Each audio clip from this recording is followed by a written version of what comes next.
Bonnie Parker and Clyde Barrow weren't the glamorous, star-crossed rebels Hollywood wants you to believe. Their real story is darker, messier, and soaked in fear from one end of the country to the other. From cold-blooded killings to bizarre fan mail and souvenirs collected from crime scenes. The truth behind America's most infamous outlaw couple is way more disturbing than the legend. Stick around as we peel back the romantic myth and expose the chilling facts the movies like to hide. If you love gritty, untold history from the Old West era and beyond, hit that subscribe button and drop a comment telling us which outlaw duo you want covered next. There are plenty more shocking stories waiting in the shadows. Bonnie Parker and Clyde Barrow's chapter of notoriety in American history was surprisingly brief. Their run together from 1930 to 1934 involved a string of holdups, escapes, and constant movement across the central United States. They were rarely alone. Several companions joined them along the way, including W.D. Jones, Raymond Hamilton, and Clyde's brother Buck with his wife Blanche. This small group became known as the Barrow Gang. Things came to an end on May 23, 1934, when law officers set a successful trap near the border of Louisiana and Texas. News of the event spread nationwide within hours, instantly elevating their story into legend. Over time, films and popular storytelling have polished their image into something more glamorous than reality. People who truly knew Bonnie and Clyde, from family members to former associates, and even those affected by their actions, later shared personal stories that painted a more grounded picture of who they really were. These first-hand recollections help separate fact from fiction and reveal the complicated lives behind the famous name. Bonnie was afraid of thunderstorms, but got over her fear of guns. In May 1933, Bonnie Parker and Blanche Barrow waited in the car while Clyde and Buck Barrow carried out another one of their attempts to get money. Some accounts place this moment in Okabena, Minnesota, while others suggest it could have occurred in Lucerne, Indiana. During their wait, a sudden storm rolled in. Rain poured down as the wind picked up, lightning lit the sky, and thunder echoed so loudly that everything else seemed to disappear. Blanche later shared how overwhelming the weather felt. Bonnie became extremely anxious. She pulled pillows over her head to avoid seeing the lightning and began to cry, wishing she could be home with her mother instead of out on the road. Blanche admitted she found the moment strangely humorous because she herself wasn't worried about storms at the time. She recalled that Bonnie often handled stressful situations calmly, yet nature's power unsettled her far more than anything else they faced.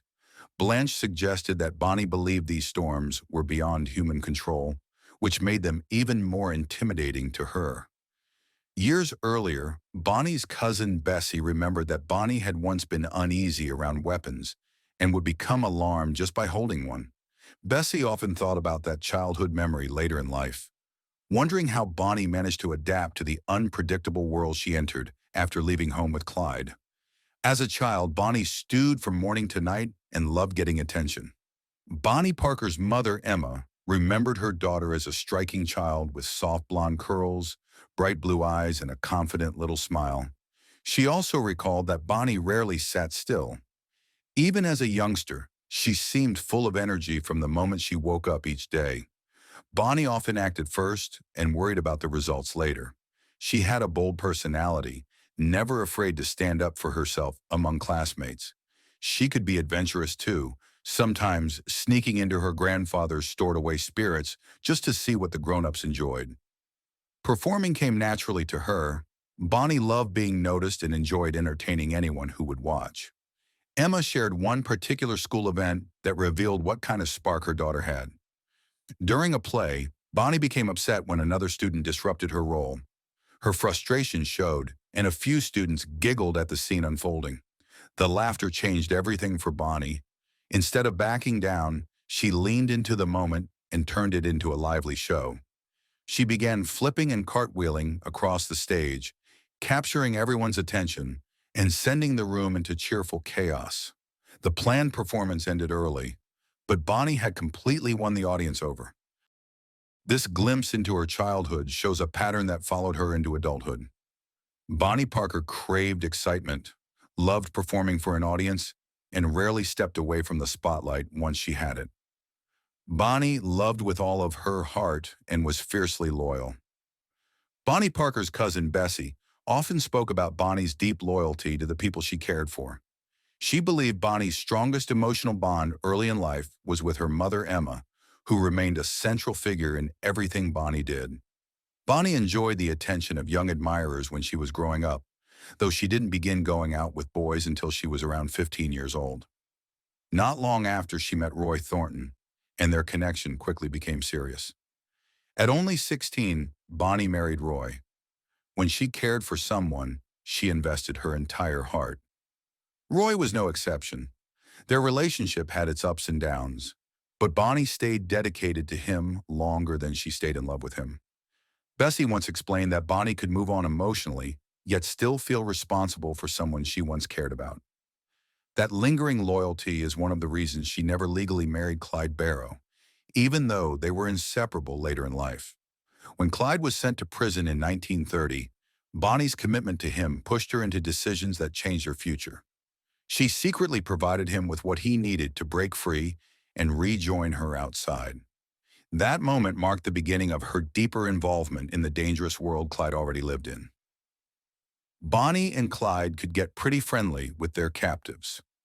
In Bonnie and Clyde, Clyde's story, author Galen Barrow recounts episodes he says came from his father, Earl Barrow. Earl was Clyde's cousin and heard family stories during visits to their grandfather's farm.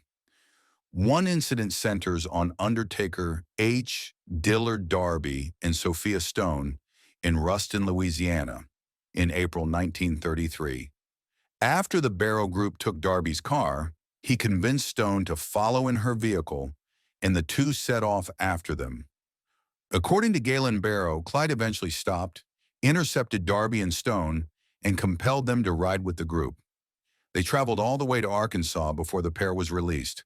Darby and Stone were even given $5 for their trouble. Darby later said both Clyde and Bonnie were measured and calm during the encounter. While in the car, Bonnie reportedly remarked that she expected their story to end badly at some point and jokingly told Darby that, as an undertaker, he would probably be the one to handle their remains. Accounts differ on Buck Barrow's attitude that day. Historian E.R. Milner describes Buck as suggesting a far harsher outcome. Though it is unclear how seriously he meant it, Galen Barrow's version presents Buck as joking, and the interaction soon turned conversational. Another episode surfaced in December 1933 from Sergeant Tom Purcell of the Missouri State Highway Patrol. He said the group briefly detained him after he approached their car. They took his service sidearm, placed him in their vehicle, drove about 70 miles out of town, and then let him go.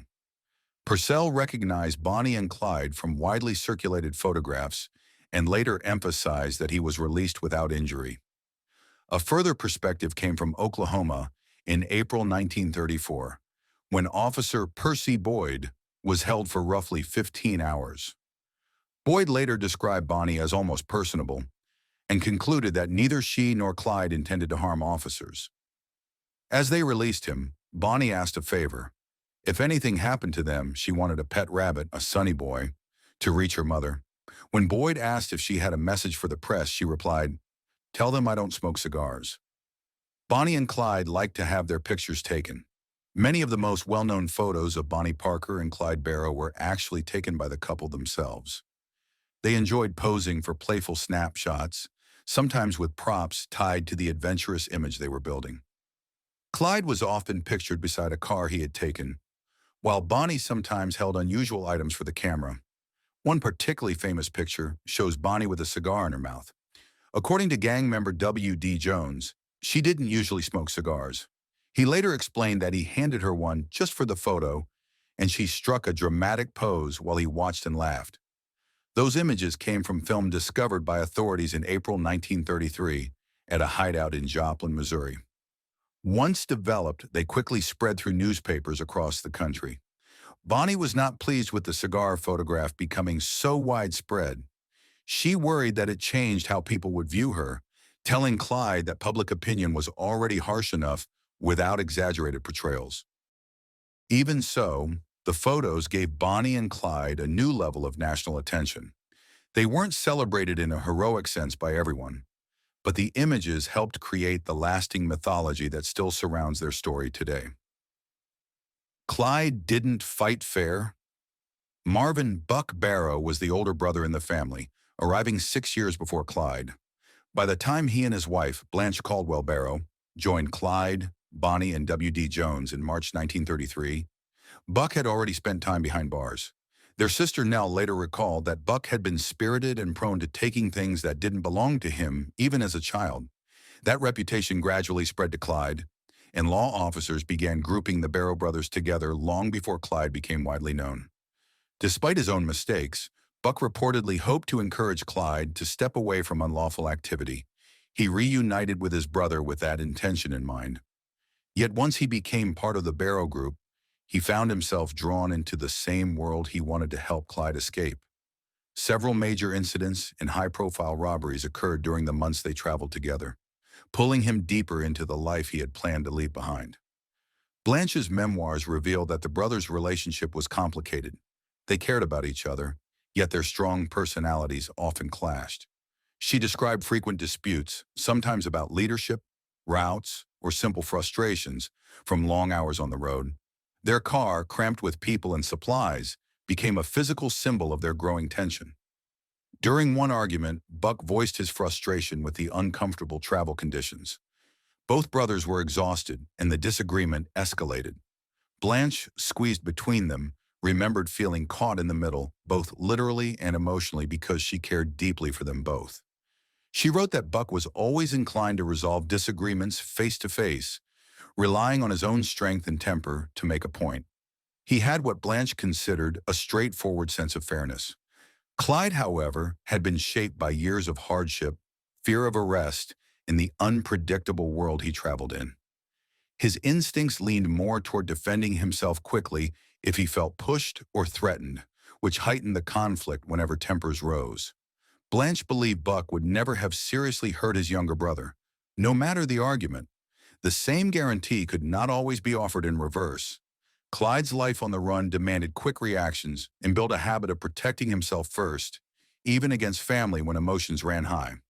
Their disagreements illustrate something important about the Barrow brothers.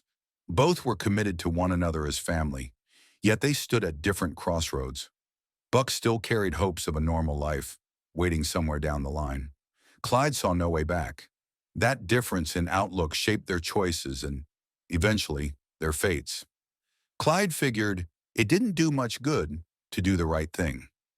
Bonnie Parker's mother, Emma, once remarked that public displays of affection between Bonnie and Clyde were surprisingly rare. She recalled only a few moments when Clyde openly kissed her daughter. Their relationship was intense, yet often expressed in quieter, more private ways. Others noticed that while Clyde kept emotional distance from most people, he trusted Bonnie completely. Their connection seemed to be built on loyalty formed in moments of stress and uncertainty, creating a partnership that felt unbreakable to those who saw them together. Even with that strong bond, there was another woman who held an equally powerful place in Clyde Barrow's heart: his mother, Kumi Barrow. Kumi had been involved in his life before his troubles began and continued supporting him as those troubles grew. She also did not hesitate to speak about her son when newspapers came seeking the family story. Kumi believed that Clyde's difficult experiences as a teenager played a major role in shaping his later behavior. Authorities frequently detained him, even for minor concerns, and she felt he eventually lost faith that following rules would give him any sort of fair chance. She told reporters that he had reached a point where he no longer believed good behavior would change the way society treated him. During the years when Clyde was gaining notoriety, Kumi continued to defend him in the press. She repeated what Clyde told her, insisting he had never crossed certain moral lines and stressing that those who knew him personally found reasons to like him. Her comments reflect a mother attempting to separate the boy she raised from the accusations surrounding his name. Kumi's perspective offers a deeper look into Clyde's world. A young man shaped by his environment, frustrated by limited opportunities, and held tightly in the care of two women who never stopped believing they understood the real person beneath the growing legend. Clyde loved guns and always played with them as a child. Clyde Barrow's sister, Nell, was just 5 years old when he was born, and she always felt a unique closeness to her younger brother.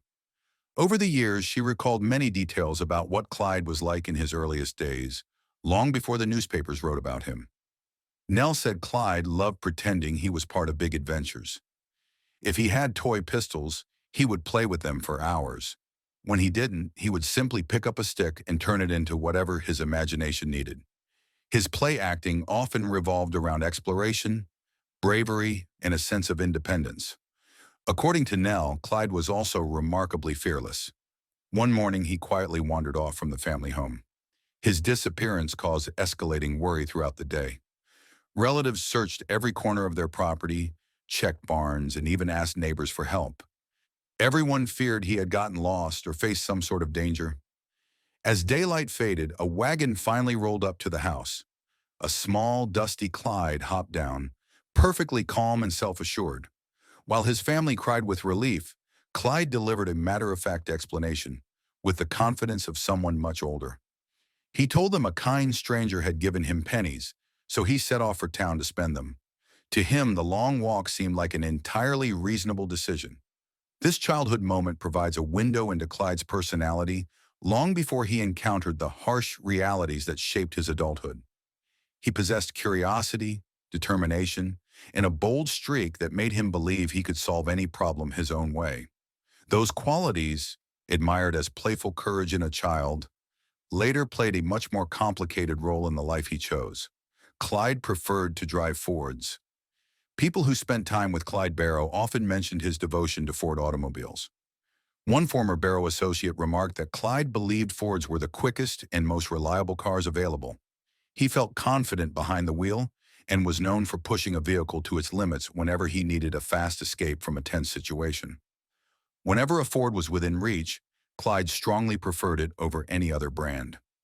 His enthusiasm became so well known that a letter later surfaced, allegedly sent by Clyde to Henry Ford in early 1934. In it, Clyde praised the V8 engine, calling it dependable and ideal for long, uninterrupted drives. He acknowledged that what he did for a living wasn't exactly lawful, but insisted it didn't change the fact that Ford built an exceptional car. Not everyone is fully convinced the letter came directly from Clyde. Marie Barrow, his youngest sister, expressed uncertainty about its authenticity, suggesting it might have been embellished later or misunderstood over time. Even with that doubt, the sentiment of the letter aligns closely with what family members and eyewitnesses always said about Clyde's automotive tastes. Blanche Barrow, Buck's wife, openly confirmed Clyde's affection for Ford V8 models. She shared a story about Clyde spotting a stylish Ford Roadster and being instantly drawn to it. Buck suggested a more practical, larger vehicle so the whole group could ride together. Clyde refused to pass up the sleek two-seater, insisting he had been dreaming of finding one just like it. This preference reveals more than an interest in cars. Clyde connected speed and mobility to personal freedom. Fast vehicles offered him a sense of control in a world where he constantly felt cornered. The Ford V8 became not only his favorite car, but a symbol of the independence he chased throughout his life. History often tries to clean up wild stories, but Bonnie and Clyde's real lives don't fit the polished Hollywood version. Their journey wasn't glamorous or heroic. It was uncertain, desperate, and shaped by choices that pushed them further from the life they once dreamed of. The legend may shine bright, yet the truth sits in the shadows they left behind. If you enjoy peeling back the myths to uncover what actually happened in America's past, stick around. There are plenty more untold stories waiting right here.